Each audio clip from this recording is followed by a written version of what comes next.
네, 연말정산 간소화 서비스로 우리가 챙겨야 될 서류가 줄어들면서 굉장히 연말정산이 편해졌지만 이러한 간소화 서비스에도 나타나지 않는 것들, 즉 내가 직접 챙겨야만 하는 것들이 있습니다. 자, 오늘은 그 주제에 대해서 보도록 할 건데요.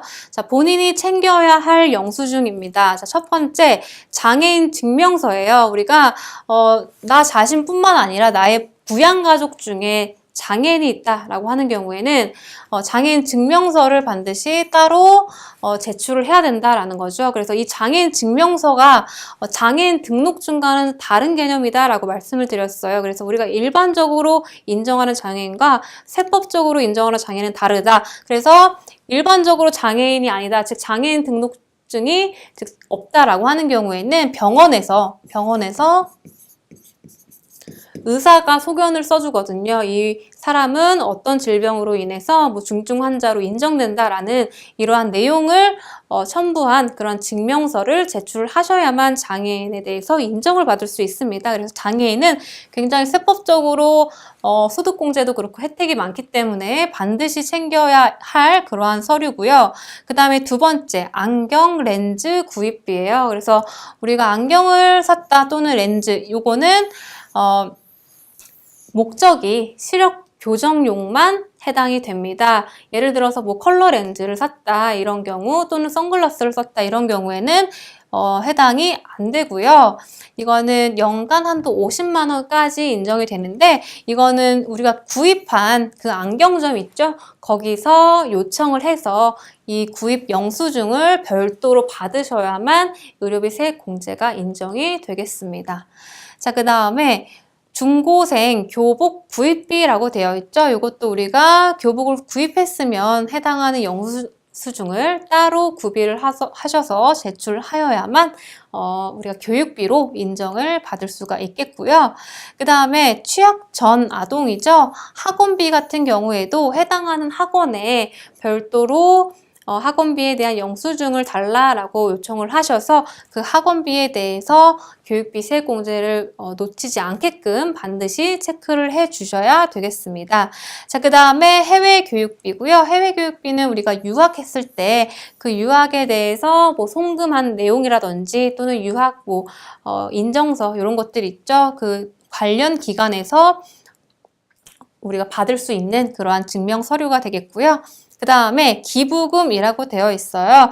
우리가 세법적으로 인정하는 기부금들이 있거든요. 뭐 종교단체라든지 또는 뭐 불우이웃 돕기라든지 여러 가지 정해져 있는 그런 단체들이 있습니다. 그래서 그 단체에 기부를 했을 때 해당하는 단체에 요청을 하세요. 자, 기부금 영수증을 달라고. 그래서 그걸 별도로 반드시 제출하여야만 기부금으로 공제를 받을 수가 있고요.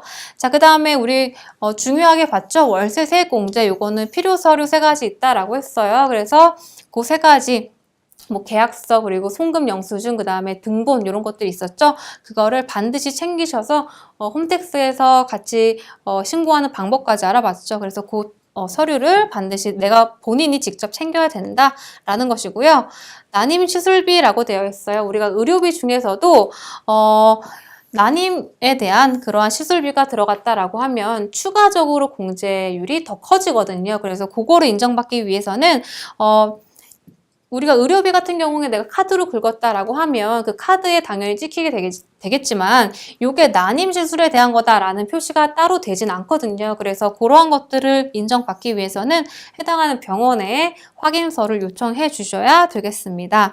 자, 마지막으로 정보 동의를 하지 않은 부모님 또는 자녀에 대한 정보도 홈택스 간소화 서비스에서 자동으로 조회가 되지 않겠죠. 그래서 정보에 동의를 하거나 또는 만약에 안 했다면 따로 부모님의 뭐 카드 내역이라든지 자녀의 뭐 카드 내역 이런 것들을 내가 따로 챙기셔야 혜택을 받을 수 있다라는 거죠. 그래서 이런 것들을 전산상으로 잡히지 않는 부분이기 때문에 내가 한 번 더 체크를 해 주셔야 되겠죠. 그리고 추가적으로 보자면 우리가 학원이나 유치원 그리고 보육원, 급식비, 체육시설비 이런 것들이 이 취약 전 아동의 학원비에 다 포함이 되는 겁니다. 그래서 뭐 급식비까지 포함이 되고요.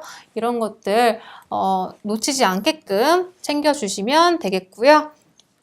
자, 요것들은 제가 아까 전에 본 것들이죠.